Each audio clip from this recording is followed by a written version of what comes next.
আসসালামু আলাইকুম বন্ধুগণ, আশা করি আপনারা ভালো আছেন, সুস্থ আছেন। আজকে আমি আপনাদের জন্য নতুন একটা রেসিপি নিয়ে আসছি। মোষের নলা কিভাবে রান্না করতে হয়। প্রথমে নলাগুলো ধুয়ে প্রেশার কুকারে দিয়ে দিছি। পরিমাণ মতো কাঁচামরিচ দিয়ে দিছি। এখন 1 চামচ লবণ দিয়ে দিলাম।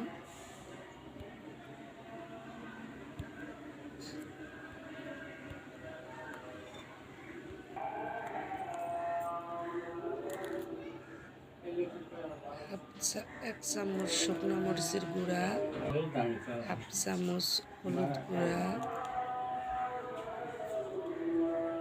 পরিমাণ মতো পানি দিয়ে দিব। পানি খুব একটা বেশি দেওয়া যাবে না, কারণ বেশি দিলে প্রেশার কুকার যখন সিজ দিবে তখন উতলায় পড়ে যাবে। 10টা সিজ দিয়ে সিদ্ধ করে নেব। নলাটা প্রেশার কুকারে সিদ্ধ করে পাতিলে ঢেলে নিছি। কড়াই বসাই দিছি চুলার উপর। পরিমাণ মতো সরিষার তেল দিয়ে দিব।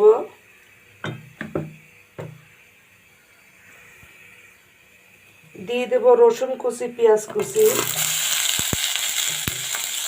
পরিমাণ মতো।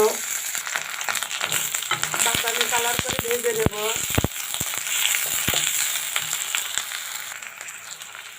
হালকা বাদামি কালার করে ভেজে নেওয়া হয়ে গেছে। দিয়ে দেবো গোটা মশলা, তেজপাতা, সাদা এলাচ। সাদা এলাচগুলো ভালো করে ছেঁচে নিছি থেঁতা করে, যাতে ভিতরের বিচিটা গলে যায়। দারচিনি, একটা গোলমরিচ 4টা, একটা লবঙ্গ, এগুলো দিয়ে দেব।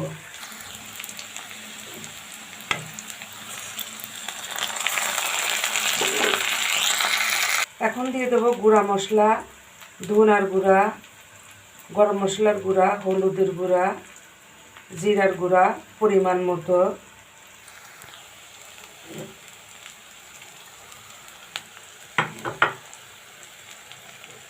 সামান্য পরিমাণ পানি দিয়ে দিব, যাতে মশলাটা পুড়ে না যায়। পুড়ে গেলে পিঠা লাগবে। ভালোভাবে মশলাটা পানি দিয়ে কষাই নিব। দিয়ে দিব চা চামচের 1 চামচ আদা বাটা।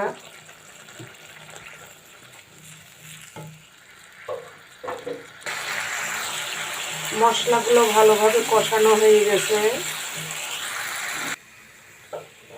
মশলাগুলো এখন নলার মধ্যে দিয়ে দিব।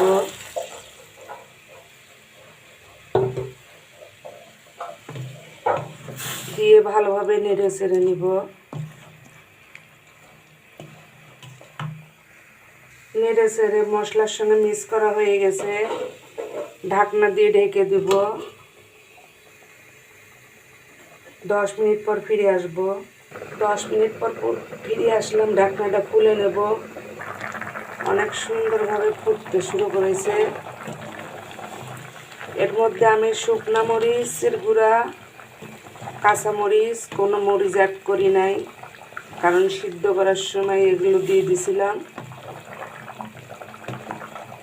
লবণটা দেখে দিতে হবে, আমার লাগেনি। যে পরিমাণ মতো দিচ্ছে এটাই, আপনারাও লবণটা আপনাদের স্বাদ মতো দিবেন। নলা রান্না করা হয়ে গেছে, এবারে আমি নামাই নিব।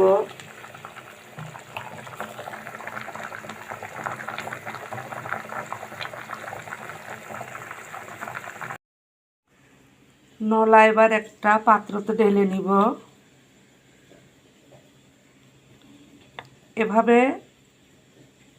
নলা রান্না করে খাবেন, দেখবেন, আশা করি আপনাদের ভালো লাগবে।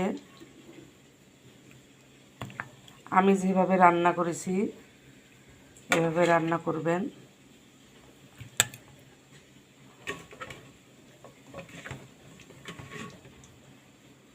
এটা হলো